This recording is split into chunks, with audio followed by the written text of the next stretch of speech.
NALAG reiterates calls for politicization of district assembly elections. Let me quickly read the story to you from citinewsroom.com. The National Association of Local Authorities of Ghana, NALAG, is reiterating the importance of introducing partnership in local government elections, aligning with the perspectives of political students who advocate for the politicization of these things. Now, NALAG believes that the adopting a partisan approach could bolster civic engagement and generate increased interest among the populace. All right, so this is where we find ourselves. The elections are coming on, and the district level elections are about to happen, and the NALAG is saying that, you know, let's allow it to be political through and through, you know, from top to bottom.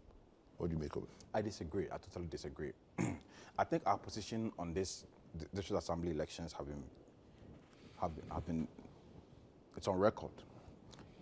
You see, the nature of our politics and how polarized our country is becoming,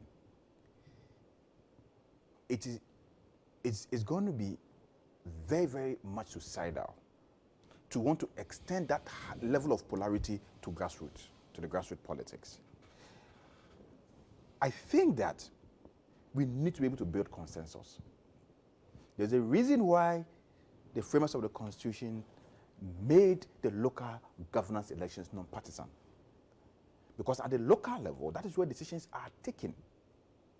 We don't need that sharp division we see in our parliament at the local level. Why not? It's a communal politics. It's a communal politics.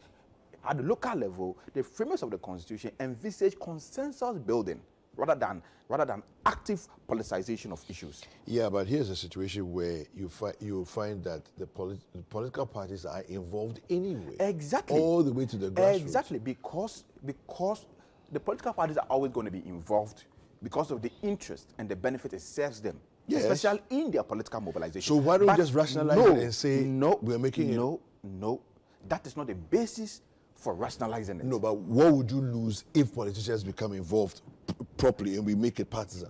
Already they are involved. Yeah, what we lose? Already they are involved behind the scenes. Yeah. And I said that is enough. But at least when you go to the unit committee meetings, when you go to the district assembly meetings, people are not sharply divided on political lines.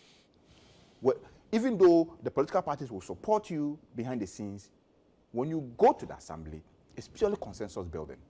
Because we want to encourage consensus building at the local level. Okay. But to say that we should allow them to be actively involved and at the local level also sharply divide the unit committees, the assemblies, the district assemblies on political grounds is going to be a huge impediment towards our decentralization agenda and also, you know, the distribution of essential services and local governance. It's for me, I think that if for anything at all, we should propagate for a limited involvement of the political parties.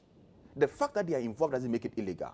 We can't say, okay, people are stealing, stealing is illegal, but people are stealing anyway. So because people are already stealing, we should allow them, we should open up and let people steal. That is not a proper argument. Okay. If the framers of the Constitution says that district assembly elections, local governance elections must be devoid of active political participation, it must be so, and we must respect that, and we must encourage consensus building at the local level and not sharp division that we see at the top level of national governance. Thank you.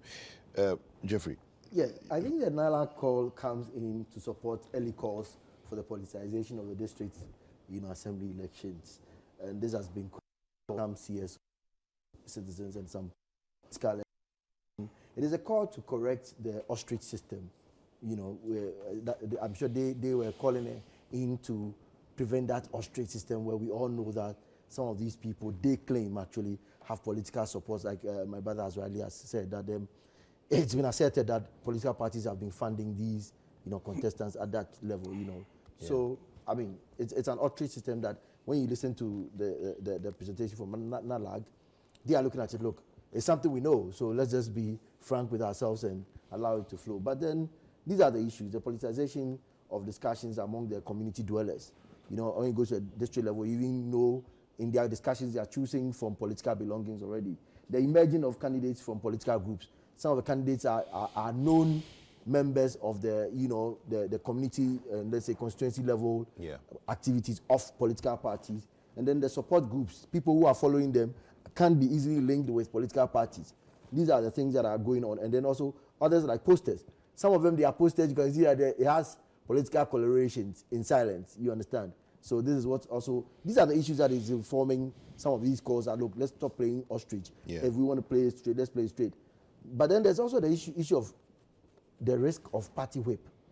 Then if you are going by political party, you go by the party stance and decisions, like Mensa is trying to say now. I mean, the consensus building also would be affected. So what is the way forward? For me, personally, I think that depoliticized platform should be protected. Let's leave it out of politics. No matter how we see it, let's leave it out of politics. And then also prevent the whip system. Look, Parliament, as far back as I think it was in 2006, I visited Mr. Jones Kubleno of blessed memory. He was then the public relations officer for Parliament. Then he told me, I was worried about why they don't allow people to vote individually. Then he said, my son, there are machines here. They were donated to us for free. That were supposed to allow people as MPs to vote privately. But because of the whip system, both political parties, they don't want to implement didn't want it. Yeah. So that whip system and its dangers is Thank there. you. Then also, finally, we have to encourage the consensus building through this one. Now, let me tell you what. I think this one, let me quick, 10 seconds from this one. The Natural Resource Governance Institute, Imani, my institution, RMA, Act Ghana, ASEP, we actually hosted the minister to come and tell us about the lithium deal. There was a discussion. No final decisions were taken. Quickly. So I think it's actually the media publications seem to look at maybe we've had an agreement on.